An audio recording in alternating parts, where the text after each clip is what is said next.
PDP प्रमुख मेहबूबा मुफ्ती यांची कन्या इल्तिजा मुफ्ती जम्मू काश्मीर विधानसभा निवडणुकीत पदार्पण करणार आहे।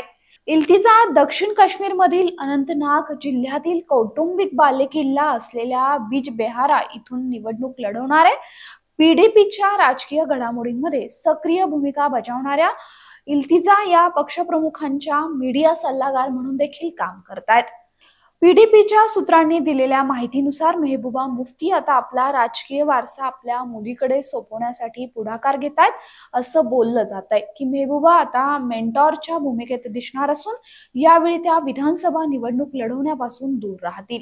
अशा परिस्थितीत जेव्हा भविष्यात पीडीपीच्या नेत्या बनू शकतील इल्तिजा मुफ्ती, जाणून घ्या त्यांच्या आयुष्याशी संबंधित काही खास गोष्टी आजच्या बखर लाईव्हच्या व्हिडिओच्या माध्यमातून।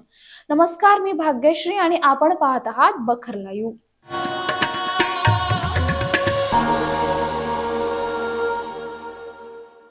जम्मू काश्मीरच्या माजी मुख्यमंत्री मेहबूबा मुफ्ती यांची कन्या इल्तिजा मुफ्ती वय वर्ष 37 या दक्षिण काश्मीर मधील बिजबेहारा इथून निवडणूक लढवण्यास तयार आहेत।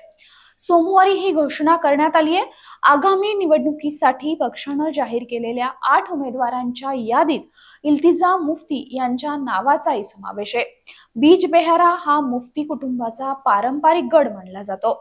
इल्तिजा मुफ्तीबद्दल सांगायचं तर त्यांनी दिल्ली विद्यापीठातून राज्यशास्त्र बॅचलर डिग्री आणि युनायटेड किंगडमच्या वॉरविक विद्यापीठातून आंतरराष्ट्रीय संबंधांमध्ये पदव्युत्तर पदवी घेतली आहे। कलम 370 रद्द केल्यानंतर मेहबूबा मुफ्ती यांच्या नजरकैदेत असताना त्यांनी मीडिया सल्लागार म्हणून काम केलंय, तेव्हा इल्तिजा पहिल्यांदाच प्रकाशझोतात आल्या। ऑगस्ट 2019 ला जेव्हा संपूर्ण काश्मीरमध्ये संचारबंदी होती तेव्हा इल्तिजा यांनी केंद्रीय गृहमंत्री अमित शहा यांना एक धाडसी पत्र लिहून विचारलं होतं की त्यांना त्यांच्या श्रीनगरच्या निवासस्थानी नजरकैदेत का ठेवण्यात आलंय। इल्तिजा यांना खोऱ्यातून बाहेर पडण्याची परवानगी देण्यात आली, जिथे त्यांनी त्यांच्या आईला भेटण्यासाठी परवानगी मिळवण्यासाठी सर्वोच्च न्यायालयात धाव घेतली, जी त्यांना अखेरीस मिळाली। मेहबूबा मुफ्ती यांच्या सुटकेनंतर इल्तिजा या त्यांच्या मीडिया संवाद आणि मीटिंग्स मध्ये सोबत दिसल्या। जून 2022 मध्ये इल्तिजा यांनी सोशल मीडिया प्लॅटफॉर्म म्हणजेच एक्स वर आपकी बात विथ इल्तिजा नावाची पाक्षिक व्हिडिओ संवाद मालिका सुरू केली, ज्यामध्ये त्या जम्मू आणि काश्मीरच्या लोकांवर परिणाम करणाऱ्या समस्या आणि निर्णयांबद्दल बोलतात।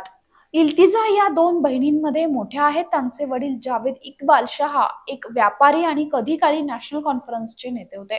त्यांच्या आई मुफ्ती यांनी त्यांना एकटंच वाढवलं होतं। इल्तिजा यांची धाकटी बहीण श्रीनगरमध्ये जनसंपर्क व्यावसायिक आहे।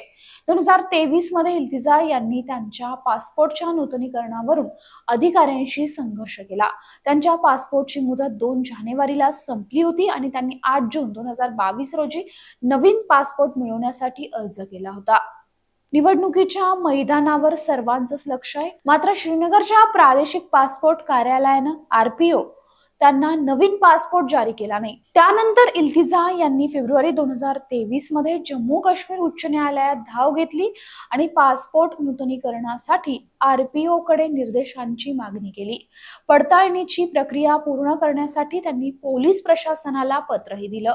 शेवटी सीआयडी द्वारे टॉप सिक्रेट म्हणून वर्गीकृत केलेल्या प्रतिकृल पडताळणी अहवालानंतरही आरपीओने एप्रिल 2023 मध्ये त्यांना पासपोर्ट जारी केला।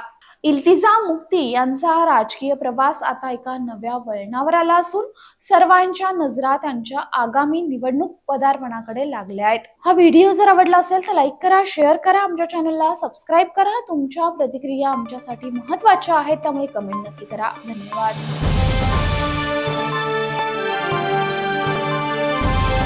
समाजकारण, प्रशासन आणि राजकारणातल्या अचूक विश्लेषणासाठी बखर लाईव्हच्या सोशल मीडिया प्लॅटफॉर्म्सना लाईक, फॉलो आणि सबस्क्राईब करा।